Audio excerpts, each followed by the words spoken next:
Hello students, कैसे हैं आप सब लोग। तो हमने अपना टेस्ट वन कंप्लीट कर लिया है। टेस्ट वन के मैंने आज आपको जो सॉल्यूशंस हैं वो भी गूगल ड्राइव पर अपलोड कर दिए हैं और आपकी जितनी भी कॉपीज आई वो भी हमने सारी की सारी चेक करके अराउंड हमने 1 या 2 दिन लिए। काफी सारी कॉपीज तो मैंने सेम डे ही भेज दी थी और बाकी सारी कॉपीज में ऑलरेडी भेज चुका हूँ। आज की डेट तक, ये वीडियो बनाने तक, कोई भी एफआर का टेस्ट वन की कॉपी मेरे पास पेंडिंग नहीं है। दूसरी बात, आपका जो सॉल्यूशन है वो मैंने अपलोड कर दिया है, ये भी मैंने आपको बता दिया है। इसके अलावा मैं आपके साथ में गूगल मीट के थ्रू कनेक्ट होना चाह रहा था, लेकिन मैंने जब पोल क्रिएट किया तो काफी सारे बच्चों ने, ज्यादातर बच्चों ने कहा कि यूट्यूब वीडियो आप बना दीजिए, वहां से हम चीजों को देख लेंगे। तो मेजरली इस वीडियो में आपको क्या बताने वाला हूं, इस वीडियो में आपको ये बताने वाला हूं कि आप लोगों ने अपनी टेस्ट में क्या क्या, कहां कहां, क्या क्या मिस्टेक्स की हैं। डेफिनेटली सॉल्यूशंस तो मैंने दे दिए हैं, तो वो आप देखना चाहो देख लो, नहीं देखना चाहो तो भी कोई जरूरत नहीं है देखने की। आप अगले टेस्ट की प्रिपरेशन करो।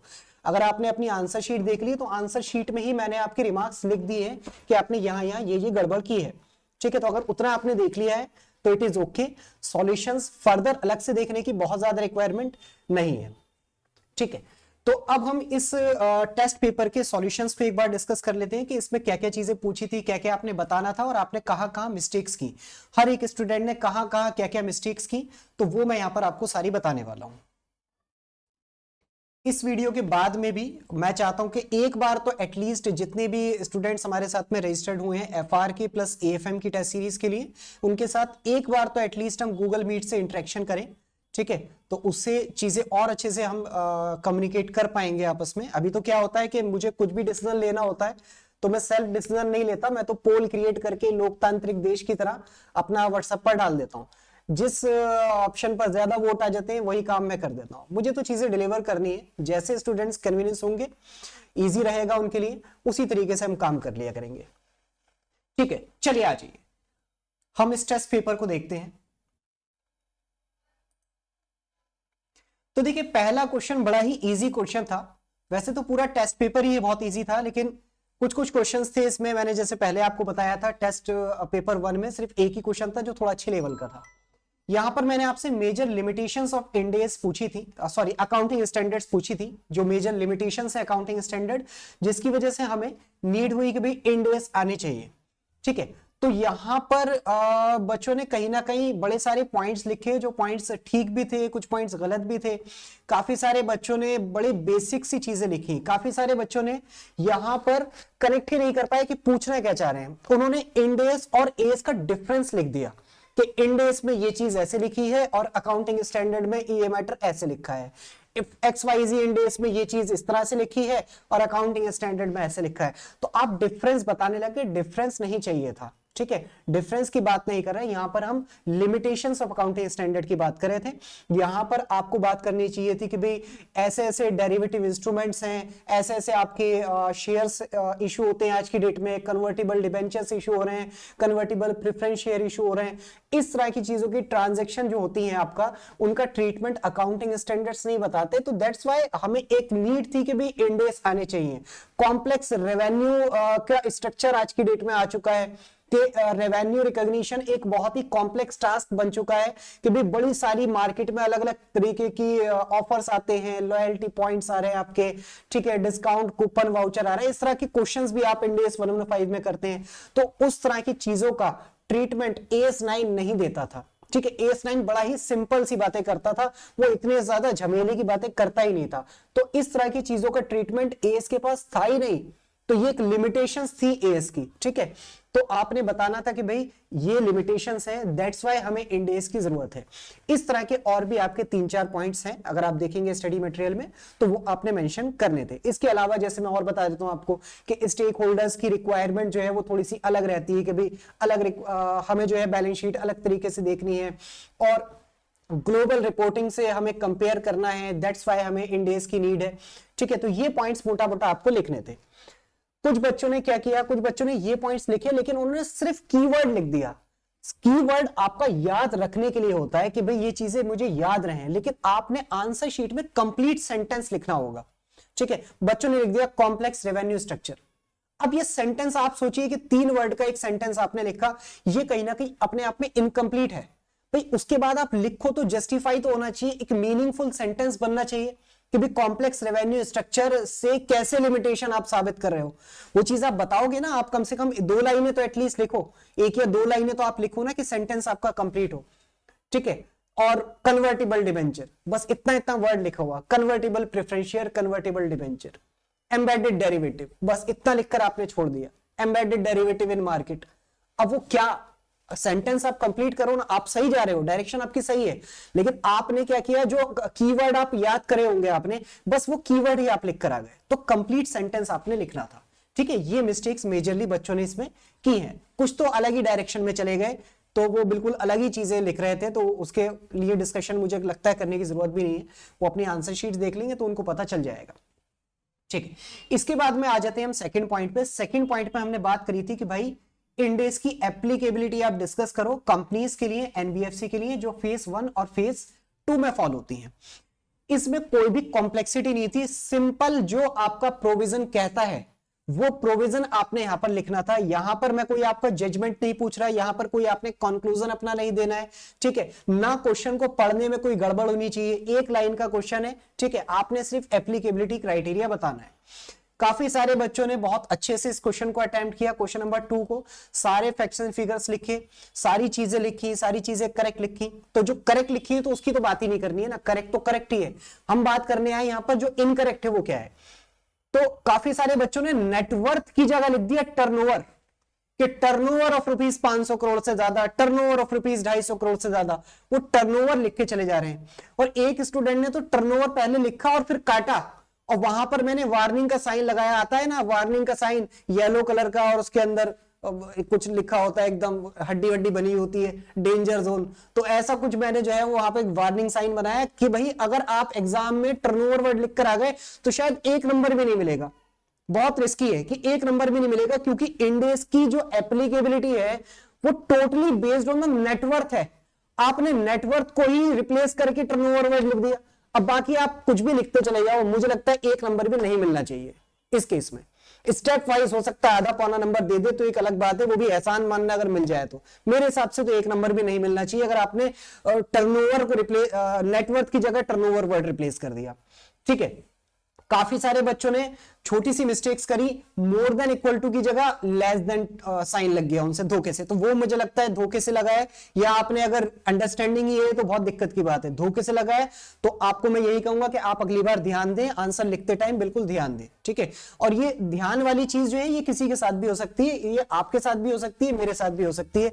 ये कहते हैं ना जैसे ऑडिट में आप पढ़ते हो इनहेरेंट लिमिटेशन, कि जिसको कभी खत्म नहीं की जा सकती, तो ये वो चीज है। इसमें तो आप यही कर सकते हो कि अपना प्रेजेंस ऑफ माइंड आप अपने आंसर्स पे रखो कि मैं क्या लिखने जा रहा हूं, मैं क्या सोच रहा हूं, दिमाग में सही होता है, लिख गलत देते हैं। तो ये चीज सिर्फ प्रेजेंस ऑफ माइंड वाली बात है, ठीक है। तो कई से आपका कई स्टूडेंट से क्या हुआ कि मोर देन इक्वल टू की जगह लेस देन इक्वल टू का साइन लग गया, किसी ने इक्वल टू का साइन नहीं लगाया, सिर्फ मोर देन लिख दिया, तो वो भी कहीं ना कहीं गलत ही हो जाएगा टेक्निकली, कि आप जो मोर देन इक्वल टू है उसको आप मोर देन कह रहे हो, ठीक है। वो चीज आपको याद रखनी पड़ेगी। और देखो लॉ में तो इस तरह की बड़ी सारी चीजें होती है, कहीं मोर देन होता है, कहीं मोर देन इक्वल टू होता है, तो वहां तो याद रखना थोड़ा सा मुश्किल हुआ करता था जब लॉ का पेपर होता था। ऑडिट में बड़ी सारी लिमिट्स आती हैं, लेकिन एफआर में तो ले देके मुझे लगता है यही इंडेक्स की एप्लीकेबिलिटी में ही ये वाली लिमिट आएगी जहां पे आपको मोर देन और लेस देन की बातें करनी पड़ेंगी, ठीक है। तो यहां तो मोर देन इक्वल टू है, आपको ध्यान में रखना है, ठीक है। चलिए, तो मेजरली इस तरह की मिस्टेक्स आप लोगों ने करी है। इसके अलावा और क्या मिस्टेक्स की हैं, कई लोगों ने कंटेंट कम लिखा है, कंटेंट काफी कम लिखा है, ठीक है। तो आपको कंटेंट कंप्लीट लिखना था कि एप्लीकेबिलिटी की अगर हम बात करें तो पूरा प्रोविजन अगर मैं पूछ रहा हूं तो आपको वॉलंटरी की भी बात करनी है कि वॉलंटरी एप्लीकेबल आप 1 अप्रैल 2015 से कर सकते हैं। कुछ बच्चों ने फेस नहीं लिखा कि फेस 1 2016 1 अप्रैल 2016 से स्टार्ट होता है, फेस 2 1 अप्रैल 2017 से स्टार्ट होता है, ये चीज नहीं लिखी, सिर्फ फेस 1 और फेस 2 लिखकर आगे बढ़ गए, ठीक है। आपको ईच एंड एवरीथिंग लिखनी है भाई, हर चीज अपने आप में क्लियर होनी चाहिए।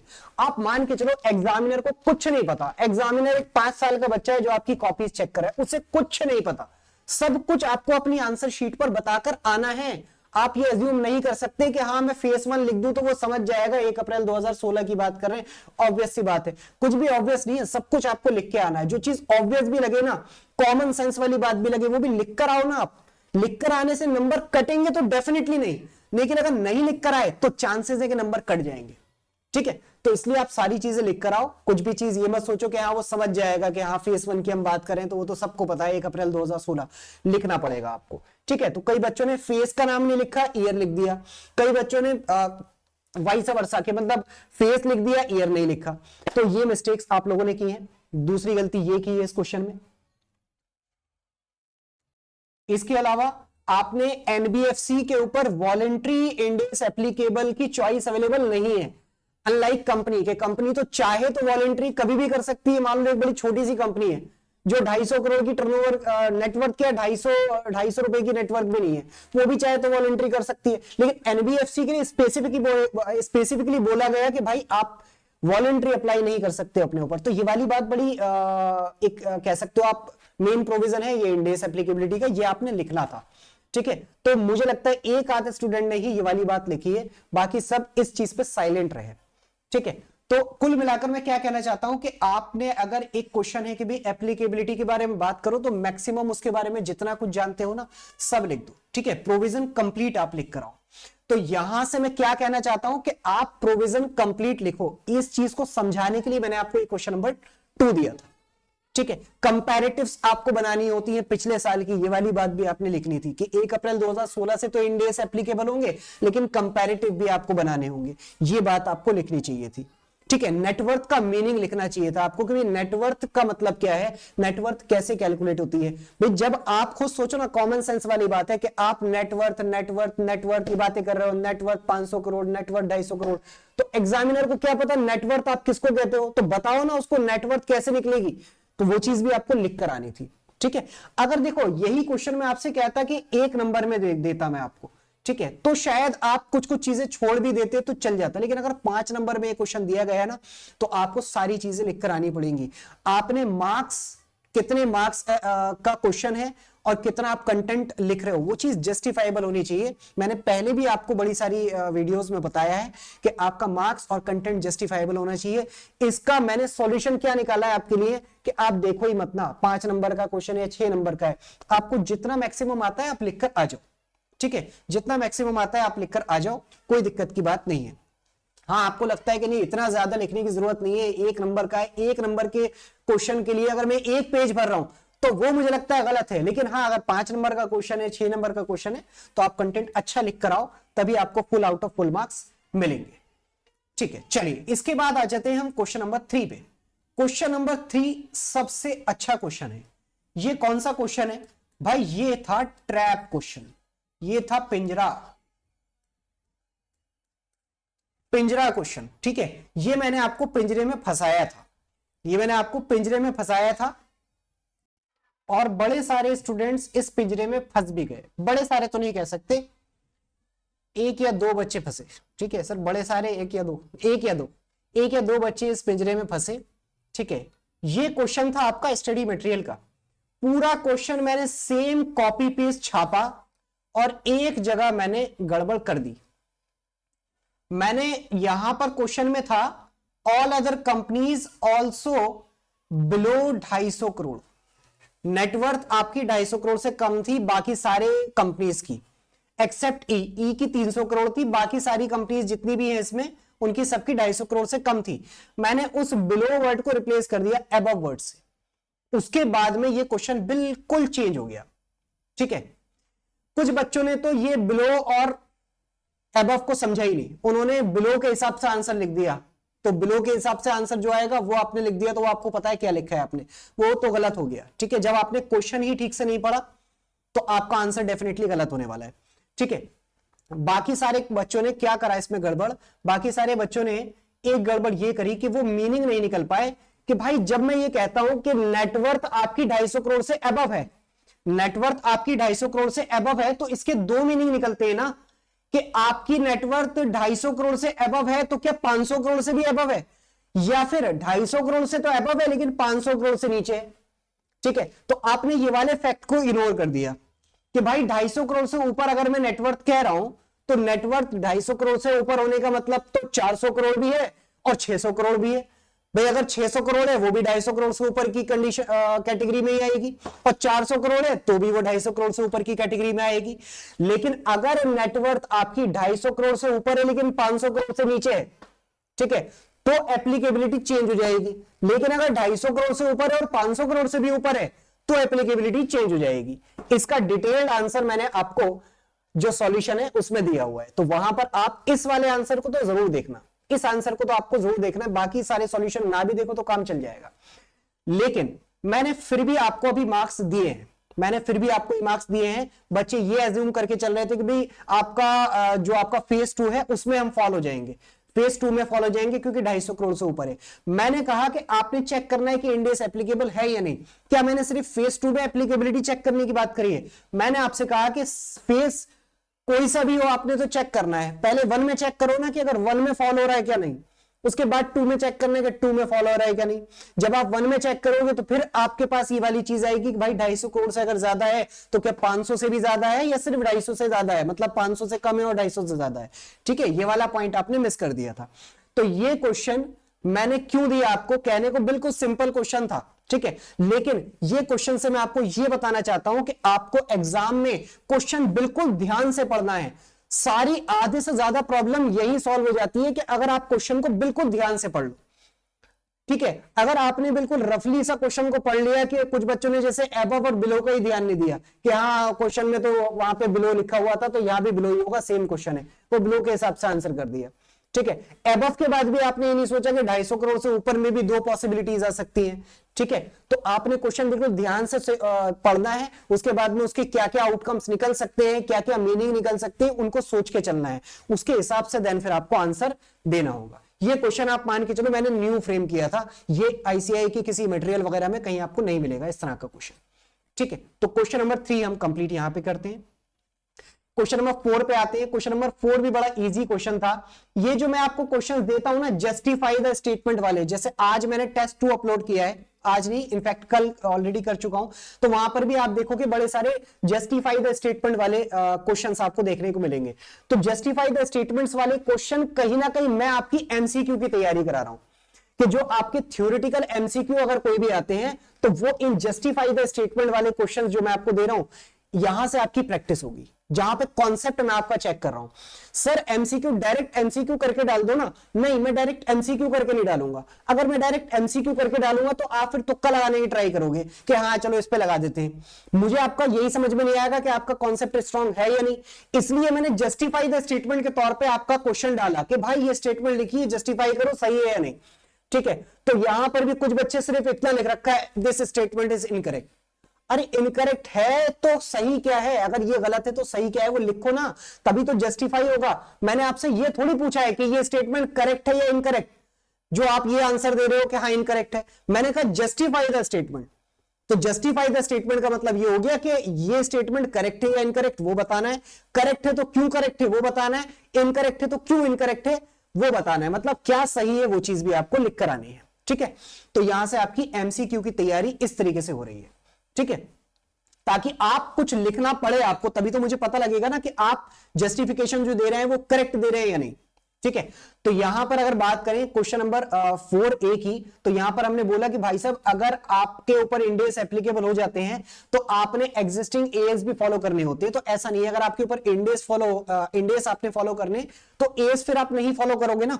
ठीक है, आपको फिर इंड एस के हिसाब से बैलेंस शीट्स बनानी होंगी, इंड एस के हिसाब से अपनी फाइनेंशियल्स बनानी होंगी। ठीक है, ये एक छोटा सा क्वेश्चन था, सिंपल सा क्वेश्चन था, 1 मार्क्स का था, तो आपने जस्टिफिकेशन यहां पर ये देना था। फिर हमने पूछा कि अगर आपका इंड एस एप्लीकेबल होता है तो वो सिर्फ स्टैंड अलोन फाइनेंशियल स्टेटमेंट पे होता है और कंपनी चाहे तो सीएफएस एएस के हिसाब से बना दे। तो भाई ये स्टेटमेंट भी गलत है। अगर एक कंपनी 250 करोड़ या 500 करोड़ जो भी नेटवर्थ क्राइटेरिया फेज 1 फेज 2 वो आप चेक कर लिया आपने, ठीक है, उसके हिसाब से वो अगर उसके ऊपर इंड एस एप्लीकेबल हो गए ना तो आपके इंड एस स्टैंड अलोन पे भी एप्लीकेबल होंगे और सीएफएस पर भी एप्लीकेबल होंगे। मतलब कंपनी ये नहीं कह सकती कि भाई स्टैंड अलोन पर तो इंड एस लगा लेंगे हम, लेकिन सीएफएस अपने वैसे ही चलाएंगे जैसे चलाते आ रहे हैं, मतलब एएस के हिसाब से। तो ऐसा नहीं है, आपका सीएफएस और स्टैंड अलोन दोनों के ऊपर आपके ऊपर इंड एस एप्लीकेबल होते हैं। ठीक है, जनरल केस में, हालांकि इसके एक्सेप्शंस भी अवेलेबल है, कुछ बच्चों ने वो भी लिखे हैं तो वो भी आप लिख सकते हो, बाकी अगर जनरली देखें तो ऐसा ही है। ठीक है, वहां पे फिर एनबीएफसी वगैरह की बातें आ जाती है कि भाई एनबीएफसी सब्सिडरी है तो वो 2 सेट बनाएगी। आप पढ़ते हो ना अपना इंडेस की एप्लीकेबिलिटी में कि 2 सेट ऑफ फाइनेंशियल स्टेटमेंट बनाएगी, एक अपने लिए फिर एक होल्डिंग को देने के लिए, वो सारी चीजें।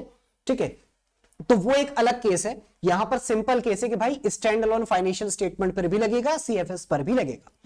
ठीक है, तो क्वेश्चन नंबर 4, यहां पर आपने क्या गलतियां करी, यहां पर ज्यादातर बच्चों ने सही आंसर दिया। ये बहुत अच्छी बात है कि ज्यादातर बच्चों ने इसका आंसर सही दिया। कुछ एक स्टूडेंट्स हैं जिन्होंने इसका भी आंसर गलत दिया। तो जो ऐसे स्टूडेंट हैं जिनको इसमें भी 0 मार्क्स मिले, क्वेश्चन नंबर 4 में 0 मार्क्स मिले, उनको अपनी प्रिपरेशन बहुत बहुत बहुत सुधारनी पड़ेगी। ठीक है, क्योंकि ये बहुत बेसिक सी चीजें हैं। ठीक है, इसमें मैं एक्सपेक्ट ही नहीं कर रहा था कि किसी को 0 मार्क्स मिलेंगे, लेकिन फिर भी एक आध बच्चे को आई थिंक मैंने मार्क्स इसमें नहीं दिए क्योंकि उनका आंसर गलत था। चलिए आज क्वेश्चन नंबर 5 पे आ जाते हैं। क्वेश्चन नंबर 5 में सिर्फ एक ही बच्चा ऐसा है जिसको मार्क्स नहीं मिले। मैंने यहां पर बोला था, नहीं सॉरी, क्वेश्चन नंबर 5 नहीं है, क्वेश्चन नंबर 6 है। क्वेश्चन नंबर 5 तो काफी सारे बच्चों का गलत है। यहां पर मैंने पूछा था कि भाई साहब शेड्यूल 3 कंपनीज एक्ट का in relation to relationship with stock of company क्या क्या डिस्क्लोजर्स मांगता है, तो वो डिस्क्लोजर्स आपने यहां पर लिखने थे। ठीक है, कुछ बच्चों ने अपनी तरफ से कुछ कुछ चीजें लिख दी, वो स्पेसिफिकली डिस्क्लोजर नहीं लिखे जो इंडेस ने बताया, जो शेड्यूल 3 ने बताए हुए। ठीक है, तो ये क्वेश्चन बड़ा बेसिक सा क्वेश्चन था, डिस्क्लोजर रिक्वायरमेंट का था।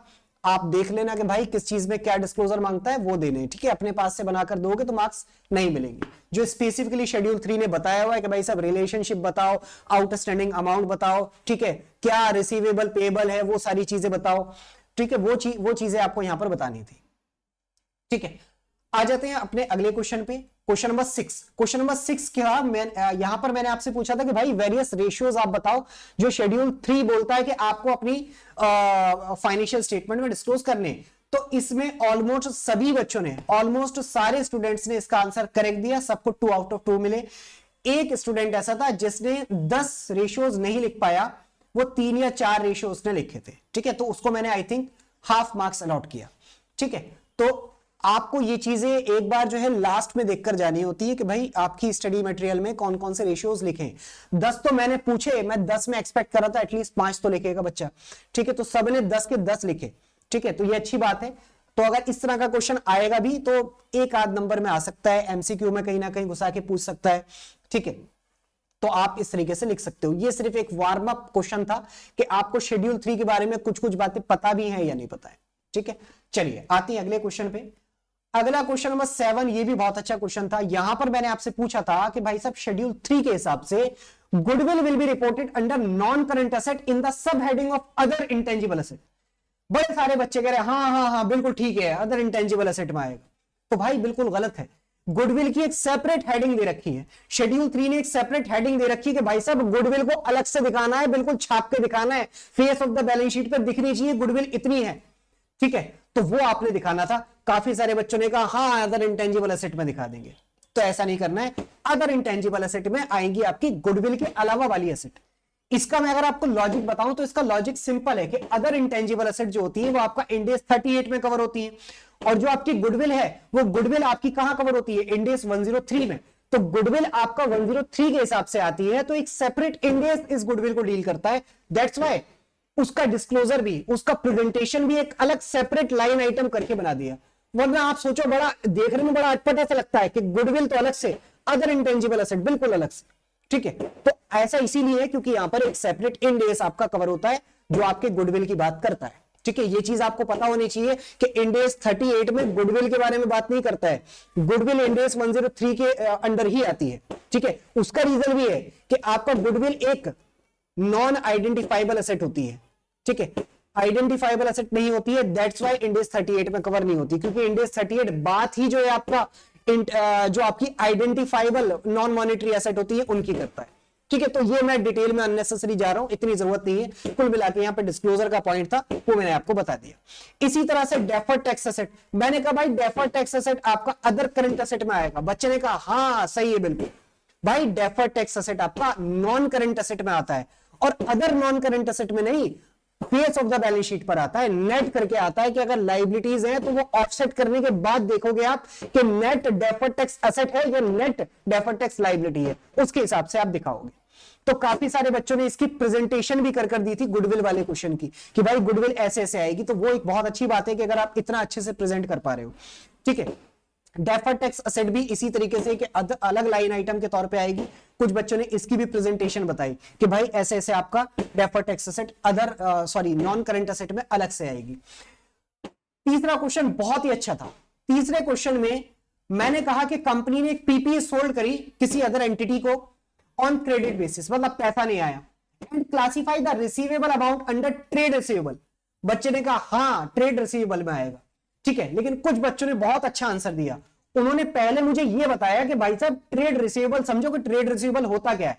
उन्होंने trade receivable as per schedule 3 लिखकर बताया कि ट्रेड रिसीवेबल वो रिसीवेबल हैं जो किस तरीके से जनरेट होते हैं आपके, जो आपने गुड्स या services the in ordinary course of business, उनके थ्रू जो रिसीवेबल्स जनरेट हुए हैं आपके, सिर्फ वही ट्रेड होते हैं भाई साहब। उसके अलावा अगर कोई रिसीवेबल है तो वो ट्रेड रिसीवेबल नहीं है, वो आपका अदर करंट असेट या अदर नॉन करंट असेट में आएगा। ठीक है, तो अगर आप पीपी बेच रहे हो तो पीपी का बेचना क्या आपकी ऑर्डिनरी कोर्स ऑफ एक्टिविटी का पार्ट है? नहीं भाई, पीपी बेचना आपका ऑर्डिनरी कोर्स ऑफ एक्टिविटी का पार्ट नहीं है। तो ये अमाउंट आपका ट्रेड रिसीवेबल में नहीं आएगा, ये आपका कहां पर आएगा? अदर करंट असेट में आ जाएगा या अदर नॉन करंट असेट में आ जाएगा, बेस्ड अपॉन के करंट है या नॉन करंट, वो एक अलग मुद्दा है। मतलब पॉइंट की बात यहां पे ये है कि भाई ट्रेड रिसीवेबल में नहीं आएगा। ठीक है, तो कुछ बच्चों ने विद रीजनिंग, जिन्होंने ट्रेड रिसीवेबल का मीनिंग लिखा है ना, उनकी प्रेजेंटेशन समझ लो परफेक्ट है। कुछ बच्चे सिर्फ इतना लिख के आगे बढ़ गए कि भाई दिस स्टेटमेंट इज इनकरेक्ट, बस उन्होंने कहा भाई इनकरेक्ट है। उन्होंने लॉजिक लगाया कि इनकरेक्ट ही होगी, करेक्ट होती तो क्वेश्चन ही नहीं बनता। इनकरेक्ट ही होगी, करेक्ट क्या है पता नहीं, करेक्ट क्या है वो नहीं बताएंगे हम, ये इनकरेक्ट है, इतना लिखकर आगे बढ़ गए तो मार्क्स 0 मिलेंगे। ठीक है, आधी बात अगर आप करोगे इस तरह के क्वेश्चंस में जहां पे एम्बिग्यूटी क्रिएट हो जाएगी तो मार्क्स नहीं मिलेंगे। आप ये मत सोचना हाँ इतना तो बता दिया ना गलत है तो आधे मार्क्स तो दे दो, नहीं मिलेंगे, 0 मार्क्स मिलेंगे आपको एग्जाम में भी और मुझसे भी। ठीक है, तो काफी सारे बच्चों ने बिल्कुल करेक्ट आंसर दिया। ठीक है, चलिए आगे आते हैं अगले क्वेश्चन पे। अगला क्वेश्चन है क्वेश्चन नंबर 8। ये तो आपका आईसीआई के रिसोर्सेज का ही क्वेश्चन है, इसका मैंने आपको क्वेश्चन डाल दिया है। इस क्वेश्चन में काफी सारे बच्चों ने ना रीजंस नहीं लिखे कि भाई कौन सी कॉस्ट को आप क्यों इंक्लूड कर रहे हो, उसके रीजंस आपको लिखने होंगे कि भाई ये चीज आपका परचेज कॉस्ट का पार्ट बनती है as per end AS 2, that's why हम इसको कॉस्ट ऑफ इन्वेंट्री में जोड़ रहे हैं। ठीक है, ये आइटम आपका पार्ट बनती है कन्वर्जन कॉस्ट का एज पर इंड AS 2, तो इसलिए हम इसको जोड़ रहे हैं। ठीक है, इस तरीके से आपने रीजन शॉर्ट में, मैं नहीं कह रहा कि पूरा उसमें पीएचडी करनी है आपको, बड़े लंबे लंबे रीजंस देने, छोटे छोटे रीजंस आपको देने थे इसमें।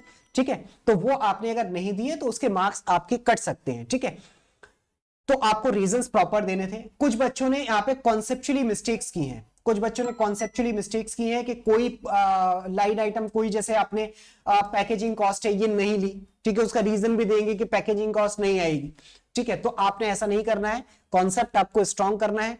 इसके अलावा जो आपका ये एडमिनिस्ट्रेटिव 20% वाला पोर्शन था, कुछ बच्चों ने ये भी कंसीडर नहीं किया। उन्होंने कहा भाई साहब एडमिनिस्ट्रेशन के जो खर्चे होते हैं वो नहीं आते हैं।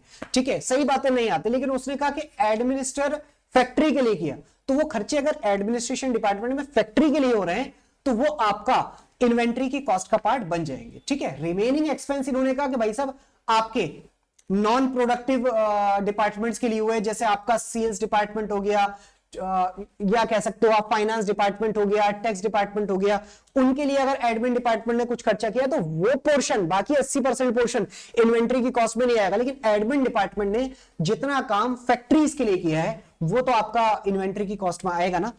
ठीक है, तो यहां पर ये चीज आपको ध्यान में रखनी थी।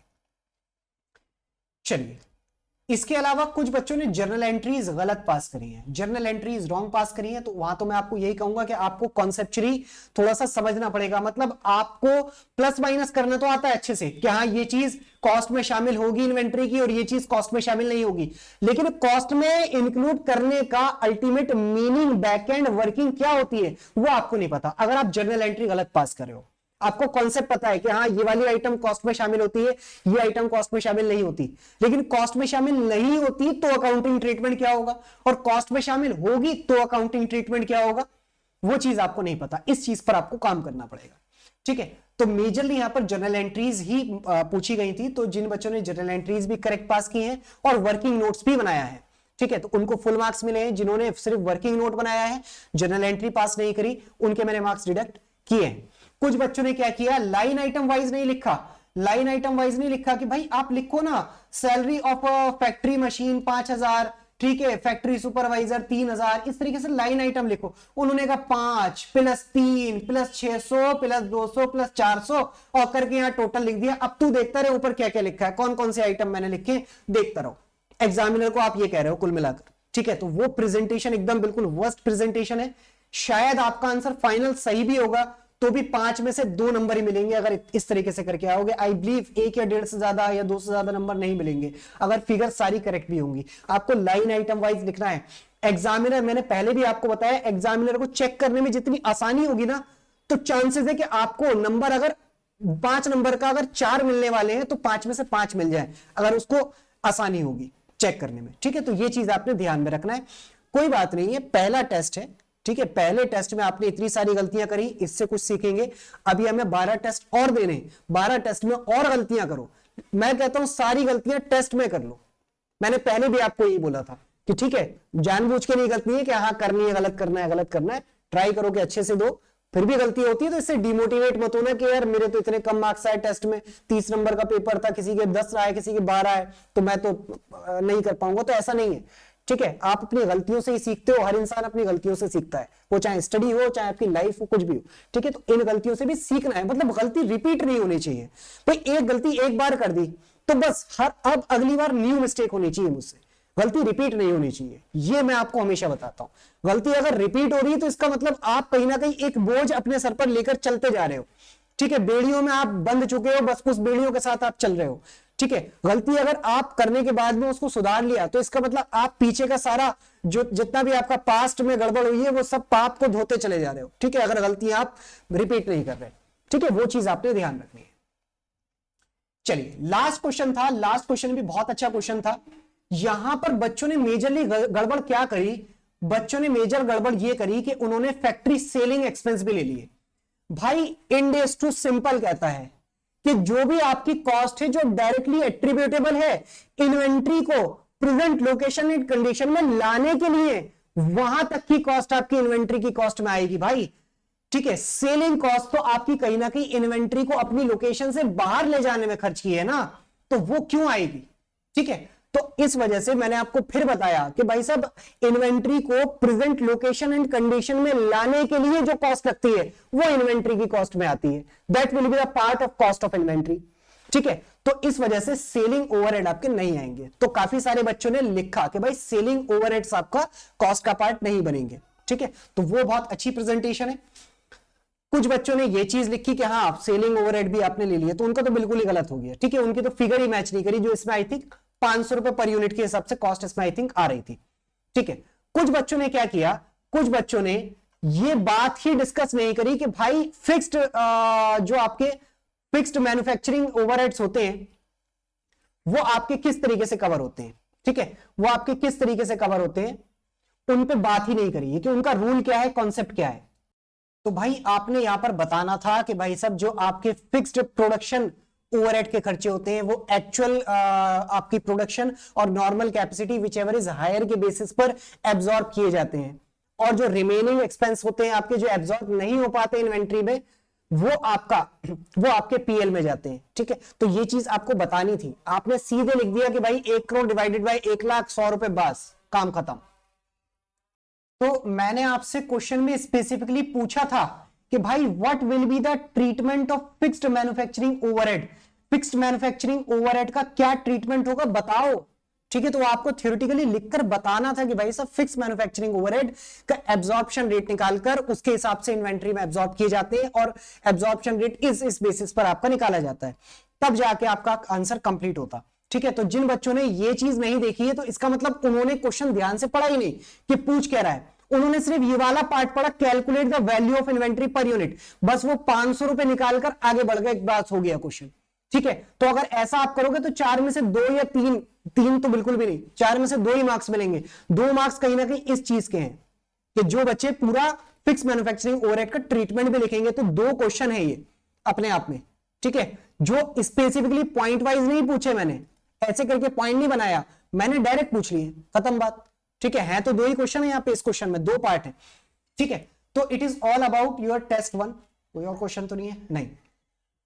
तो मैंने यहां पर आपके साथ में जितने भी क्वेश्चंस थे उनके क्या क्या आपने गलतियां करी उसके बारे में डिस्कस किया।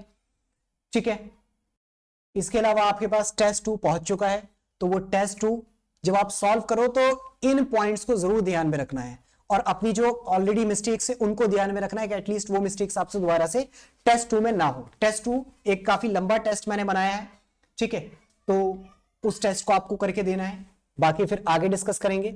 और अगर कोई स्टूडेंट्स हमारी एएफएम की टेस्ट सीरीज ज्वाइन करना चाहता है तो वो भी आपको डिस्क्रिप्शन बॉक्स में लिंक मिल जाएगा, वहां से आप ज्वाइन कर सकते हैं। एएफएम भी हमने स्टार्ट कर दिया है। एएफएम का भी इनफैक्ट फर्स्ट टेस्ट हमने अपलोड कर दिया है गूगल ड्राइव पर। तो एएफएम का टेस्ट जिन लोगों ने ऑलरेडी ज्वाइन कर लिया है वो एएफएम टेस्ट और एफआर का टेस्ट 2 दोनों की कॉपीज जितनी जल्दी हो सके उतनी जल्दी आप सेंड करें मुझे। चलिए मिलते हैं अगली वीडियो में, तब तक के लिए thank you and bye bye.